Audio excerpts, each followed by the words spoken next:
আসসালামু আলাইকুম everyone. TikTok ব্যবহারকারীদের জন্য দারুণ সুখবর চলে এসেছে। টিকটকে এখন মনিটাইজেশন বা অ্যাড রান করে টাকা ইনকাম করার সুযোগ এসেছে। আপনারা হয়তো ইতোমধ্যে খেয়াল করেছেন টিকটকের অনেক অনেক ভিডিওতে কিন্তু অ্যাড শো করে। তার মানে টিকটকে কিন্তু মনিটাইজেশন বা অ্যাড রান করার সিস্টেমটা অলরেডি চালু হয়ে গেছে। তার মানে সহজেই আমরা এখন টিকটক থেকে টাকা ইনকাম করতে পারবো। তবে তার জন্য অর্থাৎ টিকটক থেকে টাকা ইনকাম করার জন্য আপনাকে কোন কোন বিষয় মাথায় রাখতে হবে, কোন কোন শর্ত পূরণ করতে হবে, সেগুলোই আজকের ভিডিওতে A to Z দেখিয়ে দিব। সো ভিডিওটি অবশ্যই সম্পূর্ণ দেখবেন যদি টিকটক থেকে টাকা ইনকাম করার উদ্দেশ্য থাকে। ভিডিওটি ভালো লাগলে চ্যানেলটি সাবস্ক্রাইব করে রাখতে পারেন পরবর্তীতে এরকম ভিডিও আরও পাওয়ার জন্য। Welcome back. তো টিকটক থেকে টাকা ইনকাম করতে হলে প্রথমেই যে বিষয়টা মাথায় রাখতে হবে, টিকটক শুধুমাত্র প্রফেশনাল অ্যাকাউন্টেই মনিটাইজেশন দিবে, পার্সোনাল অ্যাকাউন্টে মনিটাইজেশন দিবে না। তো আপনাকে যেটা করতে হবে, আপনার পার্সোনাল অ্যাকাউন্টকে বিজনেস বা প্রফেশনাল অ্যাকাউন্টে কনভার্ট করতে হবে।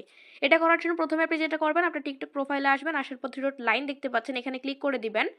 এরপর এখান থেকে চলে আসবেন, এখান থেকে চলে আসবেন সেটিংস অ্যান্ড প্রাইভেসিতে। তারপর এখান থেকে চলে আসবেন অ্যাকাউন্টের মধ্যে। সো অ্যাকাউন্টে ক্লিক করে দেওয়ার পর নিচের দিকে দেখতে পারবেন এখানে লেখা আছে সুইচ টু বিজনেস অ্যাকাউন্ট। আপনি simply switch to business account এখানে একটা ক্লিক করে দিবেন। তারপর এখান থেকে আপনাকে জাস্ট নেক্সটে ক্লিক করতে হবে, বেশ কয়েকবার নেক্সটে ক্লিক করবেন। সো নেক্সটে ক্লিক করার পর দেখতে পারবেন এখানে চলে আসবে, আপনি একটা ক্যাটাগরি সিলেক্ট করতে হবে। আপনি কোন ধরনের ভিডিও তৈরি করেন টিকটকে সেই রিলেটেড একটা ক্যাটাগরি এখান থেকে সিলেক্ট করে দিতে হবে।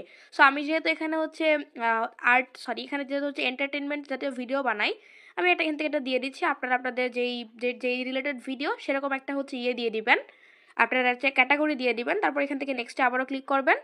এরপর এখান থেকে চাইলে একটা ইমেল অ্যাড্রেস অ্যাড করে রাখতে পারেন, আমি পরবর্তীতে অ্যাড করে নিব, তার জন্য আমি স্কিপ করে দিচ্ছি।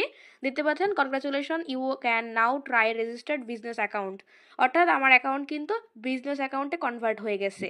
আর টিকটক মনিটাইজেশন পাওয়ার ক্ষেত্রে এটাই আপনার প্রথম কাজ ছিল। এভাবে আপনি বিজনেস অ্যাকাউন্টে কনভার্ট করে নেবেন। ওকে, এখন দ্বিতীয় যে কাজটা আপনাকে করতে হবে, আপনার অ্যাকাউন্টে যে ভিডিওগুলো অলরেডি আছে বা আপনার সমস্ত টিকটক অ্যাকাউন্টকে একবার স্ক্যান করতে হবে। এখানে যদি কপিরাইটযুক্ত কোনো ভিডিও থাকে সেক্ষেত্রে কিন্তু আপনি মনিটাইজেশন পাবেন না, কন্টেন্ট মনিটাইজেশন ভায়োলেশন দিয়ে দিবে। সো এটা চেক করার জন্য কিভাবে সলভ করবেন সেটাও দেখাচ্ছি। এটা চেক করার জন্য উপরে আবারও চলে আসবেন আপনার প্রোফাইলে, টিকটক প্রোফাইলে আসার পর উপরের দিকে থ্রি ডট লাইন দেখতে পাচ্ছেন, এখানে ক্লিক করে দিবেন। এরপর এখান থেকে চলে আসবেন টিকটক স্টুডিওতে। সো টিকটক স্টুডিওতে ক্লিক করে দেওয়ার পর এরকম একটা পেজ ওপেন হয়ে যাবে। একটু নিচের দিকে আসবেন, এখানে একটা অপশন দেখতে পাচ্ছেন অ্যাকাউন্ট চেক নামে। এই সিম্পলি অ্যাকাউন্ট চেক এই অপশনটাতে এটা ক্লিক করতে হবে। সো এইখানে ক্লিক করে দেওয়ার পর দেখতে পাচ্ছেন আমার এখানে log in, post, comment, profile, direct message সবগুলো স্ক্যান হলো এবং এরপর আমার ভিডিওগুলো স্ক্যান হচ্ছে।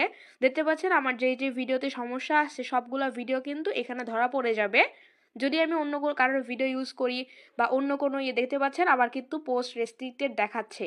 আমি কিন্তু 12টা ভিডিও আপলোড করছি যেখানে কিনা রেস্ট্রিকশন আছে। এখন এই রেস্ট্রিকশন বিষয়টা কিভাবে আইডেন্টিফাই করবেন সেটা দেখাচ্ছি। তার আগে এখান থেকে আপনি যেটা করবেন, যে আপনি যে ভিডিওগুলোতে রেস্ট্রিকশন থাকবে, দেখুন আমার এখানে 12টা পোস্টের রেস্ট্রিকশন আছে। আমি যদি এখানে ক্লিক করি তাহলে দেখতে পারবো এই কয়টা ভিডিও আমার কিন্তু মনিটাইজেশনের জন্য ইনএলিজিবল, অর্থাৎ এগুলা কিন্তু আমার মনিটাইজেশন পাবে না। এবং এখান থেকে যেটা করতে হবে, এই ভিডিওগুলো আপনাকে ডিলিট করতে হবে, না হলে কন্টেন্ট মনিটাইজেশন ভায়োলেশনের কারণে আপনার কিন্তু এই আইডিতে মনিটাইজেশন অন হবে না। সো যেটা করবেন, এখানে যে ভিডিওগুলো দেওয়া থাকবে সবগুলো ভিডিও সিলেক্ট করবেন। তারপর এখান থেকে চাইলে আপিল করতে পারেন যদি মনে হয় যে আপনার নিজের ভিডিও, তারপরেও ভিডিওতে কোনো কারণে ভুলবশত টিকটক স্ট্রাইক দিয়ে ফেলছে বা হচ্ছে রেস্ট্রিকশন দিয়ে ফেলছে, সেক্ষেত্রে আপনি প্রথমে যেটা করতে পারেন, এখানে একটা আপিল করতে পারেন। তার জন্য এখান থেকে যে ফিডব্যাকের এখানে ইয়েসে ক্লিক করার পর দেন এখান থেকে আপনি একটা মেসেজ তাদেরকে লিখে দিতে পারেন যে আপনার উপরের দিকে অ্যাপিল অপশনে ক্লিক করবেন। তারপর এখান থেকে লিখতে পারেন, ও দেখতে পাচ্ছেন আমার কিন্তু অ্যাপিলের ডেট এক্সপায়ার হয়ে গেছে, অর্থাৎ এটা অনেক আগের একটা ভিডিও, যেই কারণে কিন্তু আমি এখন আর এটাতে আপিল করতে পারবো না। তো আপনারা প্রথম অবস্থায় যেটা করবেন, নতুন ভিডিওতে যখনই হচ্ছে রেগুলার চেক করবেন যে আপনার কোন কোন ভিডিওতে সমস্যা আছে, সেই ভিডিওর লিস্টটা এখানে দেখতে পারবেন এবং সেই ভিডিওটা অবশ্যই ডিলিট করে দিবেন, আপনার প্রোফাইলে গিয়ে ডিলিট করে দিবেন অথবা একটা আপিল করবেন। যদি আপনার নিজের ভিডিও সব কিছু ঠিকঠাক থাকে তাহলে কিন্তু আপনার ভিডিওটা আবারও কিন্তু ফিরে আসবে এবং যে রেস্ট্রিকশনটা ছিল বা ভায়োলেশনটা ছিল সেটা কিন্তু রিমুভ হয়ে যাবে। সো এইভাবেই যাদের ইচ্ছা আছে টিকটক থেকে প্রফেশনালি ইনকাম করার, তারা রেগুলার এখান থেকে অ্যাকাউন্ট চেকে এসে ক্লিক করবেন যে আপনার অ্যাকাউন্টে কোনো ধরনের সমস্যা আছে কিনা। আর কিভাবে সলভ করবেন সেটা তো আমি দেখিয়ে দিলাম বা বলেই দিলাম। সো আশা করি এই বিষয়টা বোঝাতে পারছি। তৃতীয়ত যে বিষয়টা আপনাকে মাথায় রাখতে হবে সেটা হচ্ছে টিকটকে রেগুলার অ্যাক্টিভ থাকতে হবে। দিনে মিনিমাম 3টা করে ভিডিও আপনি আপলোড করার চেষ্টা করবেন, সেক্ষেত্রে আপনি দ্রুত ফলোয়ার গেইন করতে পারবেন এবং খুব তাড়াতাড়ি যখন মনিটাইজেশন বাংলাদেশে অ্যানাবেল হয়ে যাবে আপনি কিন্তু মনিটাইজেশনের জন্য অ্যাভেলেবেল এবং আপনি কিন্তু তখন অ্যাপিল করে মনিটাইজেশনটা নিয়ে নিতে পারবেন। সো অবশ্যই অ্যাক্টিভ থাকতে হবে, আপনাকে নিয়মিত রেগুলার ভিডিও আপলোড করতে হবে।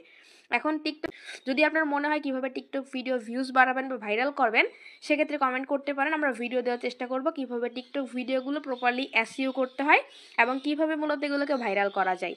ওকে, 4 নাম্বার যে বিষয়টা মাথায় রাখবেন সেটা হচ্ছে টিকটকে অবশ্যই আপনি বেশি অ্যাক্টিভ থাকবেন। অ্যাক্টিভ থাকা মানে হচ্ছে যারা আপনার টিকটক ভিডিওতে কমেন্ট করে তাদের কমেন্টের রিপ্লাই দেওয়ার চেষ্টা করবেন।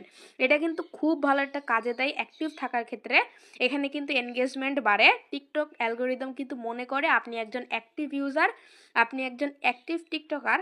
যখনই আপনি মনিটাইজেশনের জন্য আবেদন করবেন তখন কিন্তু আপনার আবেদনটা ওরা অ্যাকসেপ্ট করে নিবে এবং আপনাকে কিন্তু মনিটাইজেশন দিয়ে দিবে। তো অবশ্যই আমি বলবো নিয়মিত টিকটক ভিডিওতে যারা কমেন্ট করে তাদের কমেন্টের রিপ্লাই দেওয়ার চেষ্টা করবেন, রিপ্লাই ভিডিও দেওয়ার চেষ্টা করবেন, অবশ্যই অ্যাক্টিভ থাকবেন, তাহলে এনগেজমেন্ট বাড়বে, ফলোয়ারও খুব দ্রুত বাড়বে। সো আশা করি বিষয়গুলো বোঝাতে পারছি। আপাতত একটা জিনিস মাথায় রাখবেন, তাহলে আপনার টিকটক ভিডিও থেকে পরবর্তীতে যখন মনিটাইজেশন পুরোপুরি অ্যাভেলেবেল হবে তখন আপনি টিকটকে মনিটাইজেশনটা ওপেন করে নিতে পারবেন। সো পরবর্তীতে যখনই কোনো আপডেট আসবে সেটা আমাদের চ্যানেলে পেয়ে যাবেন। আপাতত এতটুকুই। সো পরবর্তীতে কীভাবে কী করতে হবে সবগুলো দেখিয়ে দিব, আপডেট সঙ্গে সঙ্গে পেয়ে যাবেন আমাদের চ্যানেলে। অবশ্যই চ্যানেলটি সাবস্ক্রাইব করে রাখবেন। সো দেখা হচ্ছে নেক্সট কোনো ভিডিওতে, সেই পর্যন্ত ভালো থাকবেন সবাই। আল্লাহ হাফেজ।